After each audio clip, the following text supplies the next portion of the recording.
Yang banyak penyakit itu karena pikiran, terlalu banyak pikiran. Makanya disurvei seluruh dunia, laki-laki sama perempuan itu rata-rata matinya lebih cepat laki-laki.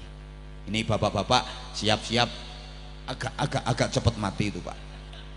Kenapa? Ya karena laki-laki itu terlalu banyak pikiran. Wong lanang niku ngomong apa mikir wae ora pati ngomong. Lek wong wadon ngomong wae ora pati mikir. Lah kebanyakan pikiran itu bikin sakit. Kalau kebanyakan ngomong nggak masalah, biasa. Misalnya kebanyakan omong kok bikin penyakit, kebanyakan omong itu menjadikan banyak penyakit. Ya penceramah-penceramah itu udah gering-gering semua. Guru-guru TK itu banyak omongnya, yo gering semua, sakit semua. Ndak ada apa-apa kalau banyak ngomong. Tapi kalau banyak pikiran itu yang bikin sakit. Gitu loh, Bu. Bu. Nah, laki-laki itu kan banyak mikir, ke pasar, terus istrinya kok pegang-pegang baju, mikir wong lanang. Kok pegang baju. Diajak pergi kemana, lihat rumah bagus, ya rumah itu bagus ya, mikir. Kok ngomong rumah bagus, mikir terus suami. Nah kalau banyak pikiran susah, kalau udah susah saraf kaku, kalau sarafnya kaku penyakit masuk, setelah itu sakit, terus diem, terus mati.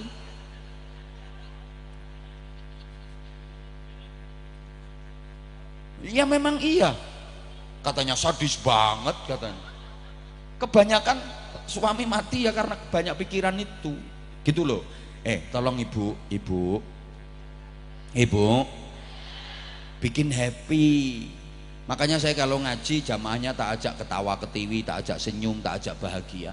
Orang itu kalau bahagia senyum sarafnya kendor. Kalau sarafnya kendor penyakit hilang. Tapi kalau orang susah itu sarafnya kaku, penyakit masuk. Makanya dokter di mana-mana itu kalau mau nyontek pasiennya dibikin kendor dulu sarafnya. Kalau sarafnya masih kaku, ndak mau nyontek dia. Makanya dokter mau nyontek nggak castus, coblos, ndak. Dibikin kendor dulu sarafnya, diajak ngobrol. Rumahnya mana Bu? Sumpyo Pak Dokter, sambil diisik-isik bokongnya itu. Nggak langsung coblos, diisik-isik bokongnya. Lah ini bokong diisik-isik kok malah diciut kayak nyut, masih kaku ini, ndak mungkin itu dicus, diajak ngobrol dulu. Sumpio sebelah mana Bu? Itu loh sebelahnya lampu merah. Masih kaku, belum dicubles, belum disontek. Terus ditanya, ibu anaknya berapa? 7 Pak Dokter. Loh kok banyak? Iya Pak Dokter. Cus. Orang dokter mau ngecus itu nunggu pasiennya hihi. Karena orang kalau ketawa hatinya seneng, kalau hatinya seneng sarafnya kendor. Kalau sarafnya kendor bokongnya empuk.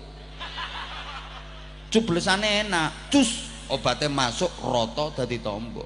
Orang nyaprut cemberut susah, sarafnya kaku. Kalau sarafnya kaku bokongnya atos. Ya cublesannya alot.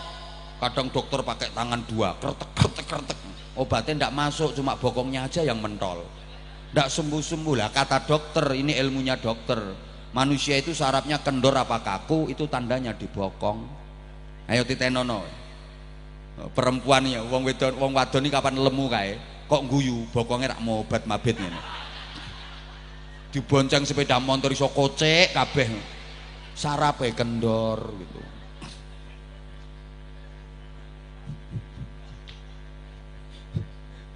Maka sekali lagi kalau pengen sehat, Ibu, hati. Rumahmu mana? Nanti tak ampiri, tak ceritani sendiri. Hidup ini dibikin bahagia gitu loh. Nggih. Jadi hidup ini yang ada adalah seneng sama seneng banget.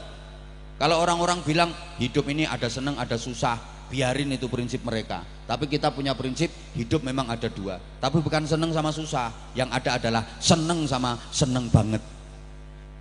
Setuju?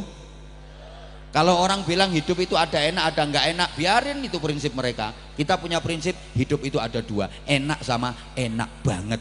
Setuju? Hadapi dengan senyuman. the power of smile, the power of mind and the power of heart. Aku ya ora ngerti artine iki apa iki. Loh, jangan remehkan senyum. Ternyata senyum itu setidaknya mempunyai 4 kekuatan. 1, bukti bersyukur. Orang kalau bersyukur hatinya seneng, bahagia, bibir menyunggingkan senyum.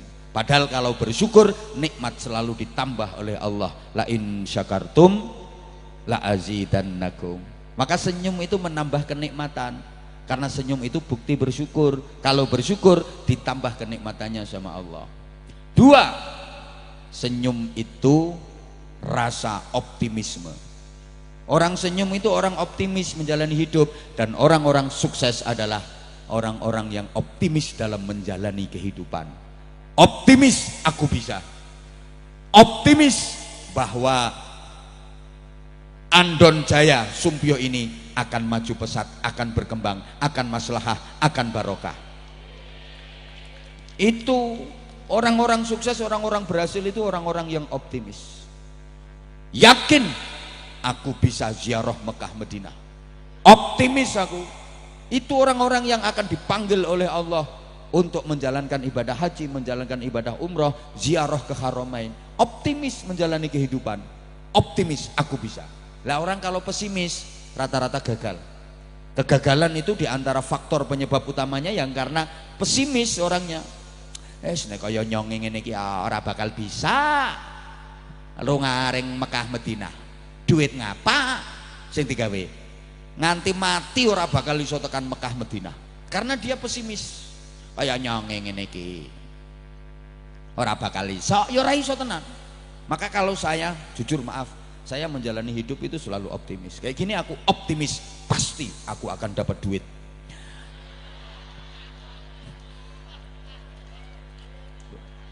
Optimis, yakin dapat tambahan duit. Aku selalu optimis, makanya selalu dapat karena aku optimis. Loh hidup kok pesimis, rugi.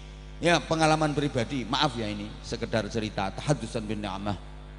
Anak-anak yang ikut di kami, di pesantren kami itu semuanya free, bebas biaya, gratis semuanya. Mulai makan, kitab, seragam, sekolah, SPP semuanya gratis, nggak ada yang bayar. Nah dulu ketika anak-anak masih puluhan, 50, 60, 70, ya kita sempat berpikir ini nanti kalau anak-anak tambah banyak gimana ya. Tapi bismillah, saya tetap optimis karena saya yakin anak-anak punya jatah rezeki sendiri. Ternyata sekarang jumlah mereka udah sampai ribuan, hampir 3.000. Ya biasa, hidup semua kok. Dan tetap gratis. Kenapa? Saya berpikir pendidikan yang bermutu dan berkualitas bukan hanya haknya orang-orang kaya saja. Orang miskin juga berhak mendapatkan pendidikan yang bermutu dan berkualitas. Nah, karena mohon maaf sementara ini sekolah-sekolah yang katanya favorit, sekolah-sekolah unggulan itu hanya bisa dimasuki oleh anaknya orang-orang kaya, karena untuk bisa masuk ke sekolahan itu bayarnya mahal, betul? Sedangkan anaknya orang-orang melarat kayak yang di hadapan saya, yang nggak diterima kok di sekolah favorit itu. Akhirnya apa?